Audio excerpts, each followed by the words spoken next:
Salut, salut, salut. Alors j'ai eu quelques petites questions par le biais de commentaires et de messages. Donc aux 3 épisodes précédents, réorganisons notre planning, la liste à faire et prioriser les tâches. Pour moi, tu vas voir, cette approche, elle est magique parce que c'est là que réside aussi la solution de la procrastination. On abordera d'ailleurs ce thème plus tard. Donc les avantages d'avoir un agenda hebdomadaire, c'est bien évidemment d'éviter de se perdre, d'éviter de partir dans tous les sens, de se disperser et de savoir exactement où l'on va chaque jour. Et également ce que l'on a à faire à toute heure. C'est pour moi le meilleur moyen d'éviter de procrastiner, de papillonner et d'avoir l'impression d'être très occupé à faire des choses alors qu'en fait, on ne fait rien, on n'est pas des masses productifs.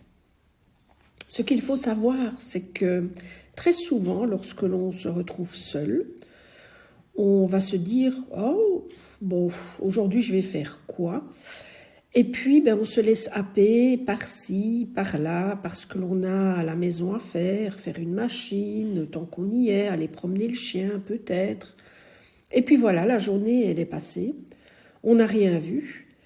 Et donc, notre agenda hebdomadaire va devenir quelque part notre nouveau boss. Ça va être notre boussole. Et c'est impératif que ce soit lui qui te dise chaque jour ce que tu vas faire. Alors, je t'ai demandé de faire un planning hebdomadaire à la semaine, un semainier, mais je tiens un petit peu à faire quand même le point sur ce temps que tu disposes. Parce que on a 24 heures par jour, 7 jours par semaine. Ça nous fait 168 heures par semaine. Ce qu'il faut savoir, c'est qu'on parle très souvent de gestion du temps, mais c'est une erreur. On ne peut pas gérer le temps. Le temps, il est comme il est. On peut se gérer, nous, dans le temps, et donc c'est ce que je vais t'apprendre à faire. C'est à porter ton attention sur la façon, quelque part, dont tu dépenses ton temps. Et aussi pour savoir si tu le dépenses de manière efficace et si la façon dont tu le dépenses va t'aider à atteindre ton rêve, ton objectif, ton moment à toi. Question rêve, objectif, ça c'est un petit pas que l'on placera plus tard. Actuellement, là j'installe les bases. Je t'apprends la manière à quelque part pouvoir grappiller des moments pour toi. Et donc, dans le fichier annexe de Vodio, dans les épisodes précédents, tu as pu trouver des exemples d'agenda à remplir, de listes à remplir. Je t'en ai mis quelques exemples. Libre à toi aussi de construire le tien. Moi, je ne fais que donner des exemples. Et donc, avec ce petit récapitulatif sur le temps dont tu disposes, je souhaitais un petit peu te montrer comment est répartie tes journées. De manière générale, on dit qu'il faut 11h30 par jour pour faire nos obligations, pour préparer notre nourriture, pour manger, emmener les enfants à l'école, etc. Ensuite, on consacre environ 3 heures par jour à notre entourage. Alors, entourage, c'est les enfants, le conjoint, les parents, la fratrie, etc. Et puis, bien évidemment, si on travaille, on fait une moyenne pour un salarié d'environ 38 heures semaine.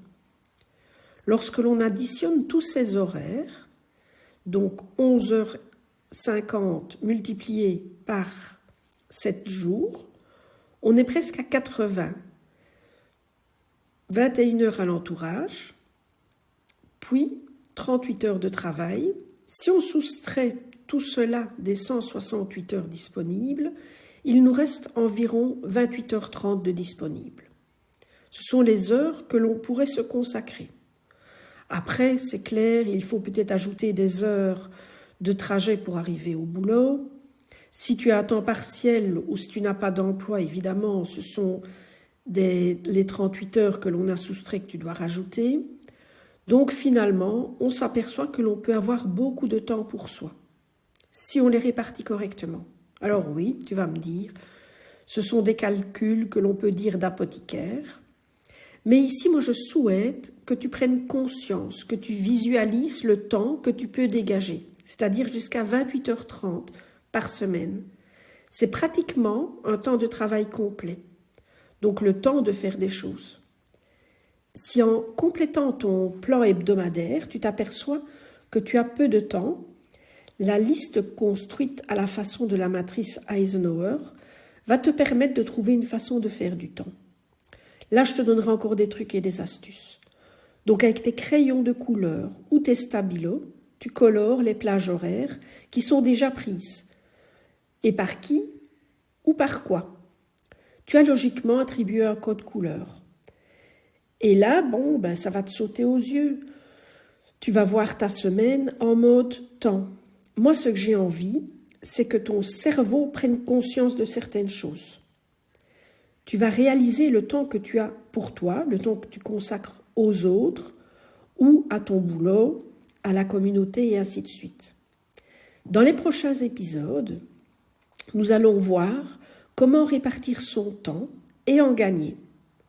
Cependant, je souhaiterais déjà que tu réfléchisses à ce que tu aimerais faire avec ce temps que tu es en train de dégager. Alors, est-ce que ce serait lire, faire du sport, prendre soin de toi avec des massages, des soins esthétiques ou une thalasso? Est-ce faire du yoga ou des cours dont tu auras envie depuis longtemps? Ou peut-être développer un projet business, créer des bijoux?